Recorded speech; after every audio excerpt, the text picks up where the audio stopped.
Miles beneath the ocean's surface, where sunlight dies and pressure crushes steel, lies a world humanity once dared to glimpse. But somewhere along our journey, our gaze turned away from the abyss. It wasn't lack of curiosity, it was fear, cold and ancient. Fear rooted in what we found staring back. For centuries, explorers mapped continents and conquered skies, yet the sea remained unknowable. Only 5% of the deep ocean has been seen, its terrain more alien than the moon's.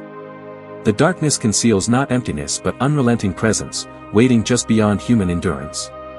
The ocean's pressure kills within seconds, crushing metal hulls like paper. Yet it isn't just the mechanics that stopped us.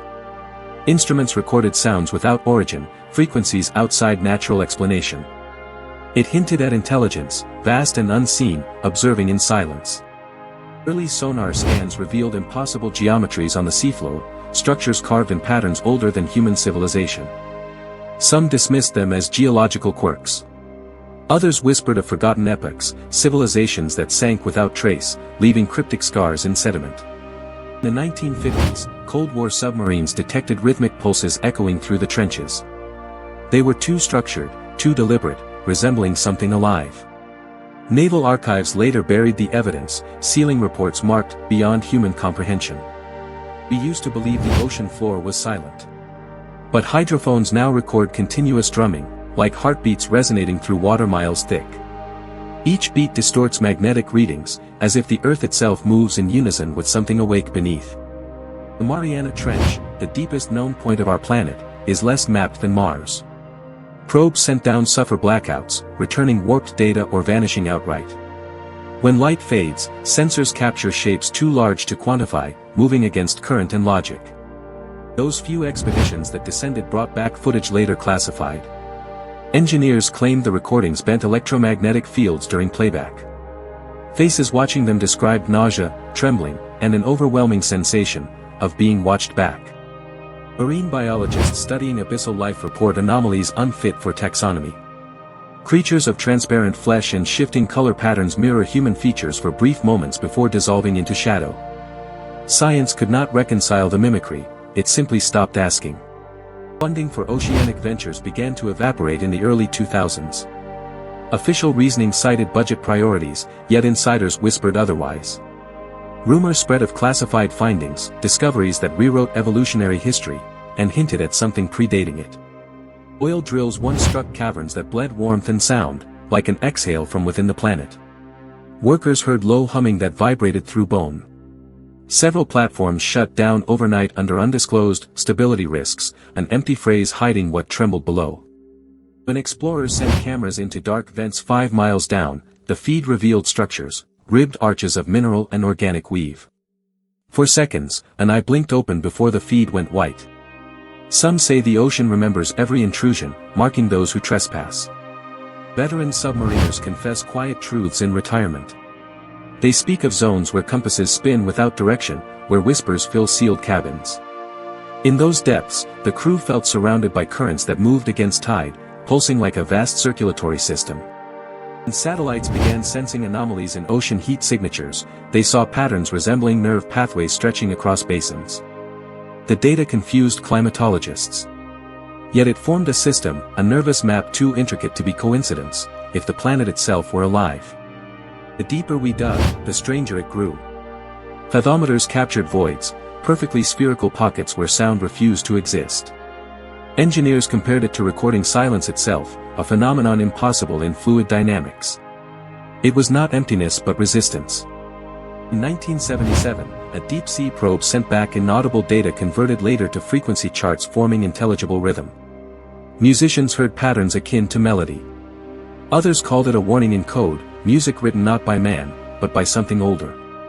Fishermen still speak of regions where light never reflects right, where ocean color shifts darker than physics allows. Nets descend normal, rise with fibers melted and reformed into spirals no microscope can explain. Locals call these the void waters. Government quietly redirected major ocean funds toward deep space missions, arguing exploration above safer than below. But skeptics claimed the move wasn't economy, it was avoidance. They feared awakening an entity sleeping under tectonic plates. Beneath Antarctica lies a stretch of subglacial ocean untouched by humanity. Satellites cannot penetrate its thickness, and drones sent down cease transmitting mid-descent. What we managed to retrieve was a faint glow, organic, pulsating, as if reacting to our presence. Scientists once proposed colonizing ocean floors before space. That dream died when early habitats malfunctioned in calm seas without explanation. Steel frames bent inward, instruments corroded from unknown chemical reactions, as though the water itself rejected permanent intrusion. Archaeologists studying megaliths beneath the Atlantic identified tool marks identical to human craftsmanship predating all known civilizations. Some speculate cultural memory of floods and lost continents began here, erased by the sea's hunger for secrecy. Divers in the Bermuda region mention invisible humming zones causing trance-like calm. Compass needles drift gently but consistently eastward. One diver surfaced muttering about voices in the current before retiring forever from the ocean profession. Military sonar occasionally locks onto massive mobile signatures larger than any biological record. These objects emit low broadband bursts before vanishing. Analysts compare the readings to the scale of small continents, living, migrating beneath us. When oceanographers play back trench recordings at different speeds, hidden harmonics emerge, structured sequences mimicking language. Linguists identify repetition patterns suggesting memory, like chants through saltwater, possibly expressing awareness or warning. Tectonic patterns along Pacific ridges reveal pulsations out of sync with plate movements. These rhythmic shifts correlate with unexplained oceanic blooms, translucent organisms surfacing, then dying en masse. It's as if the Earth convulses briefly in response to something below. In hydrothermal vents deeper than Mount Everest is tall, tracer particles released by scientists reappeared thousands of miles away, intact. The current impossibility suggests hidden tunnels connecting seas, forming arteries in Earth's body we barely comprehend. Since the early 2010s, underwater drones report electromagnetic interference that drains batteries in seconds. Recordings show silhouettes hovering at range, shifting shape like smoke underwater.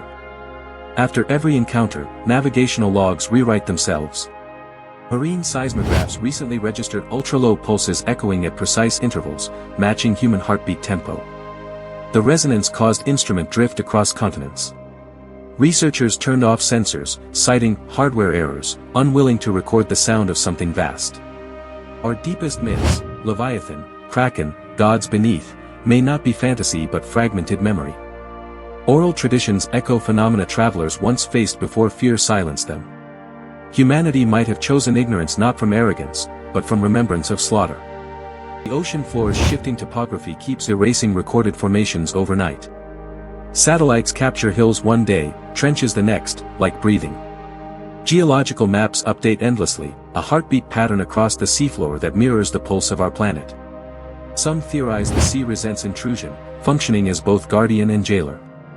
Every probe, every vessel descending beyond accepted depths disturbs equilibrium. Nature's retaliation might not be violent, it could be psychological, seeding despair through frequencies humans can't resist. Institutes quietly divert resources to simulate deep pressures in isolated labs. Their goal, to listen without descending. Results whisper patterns identical to those found in human neural scans during lucid dreaming, implying a cognitive connection between us and the abyss. Philosophers now ask if the ocean is not simply environment but consciousness, fluid thoughts spanning the globe. If true, our early explorations provoked awareness. Maybe our retreat was its request. Maybe silence was agreement. Today, satellites orbit, drones hover, but the abyss remains forbidden. Humanity learned that discovery sometimes leads to confrontation with ancient intelligence, written not in symbols but tides. We chose the stars, not because they're closer, but because they are silent. Yet the sea still calls. Somewhere between wave and whisper, between science and myth, it waits. And one day, curiosity will drown fear again, but the question remains, when we return, will the ocean still welcome us or remember every trespass we made?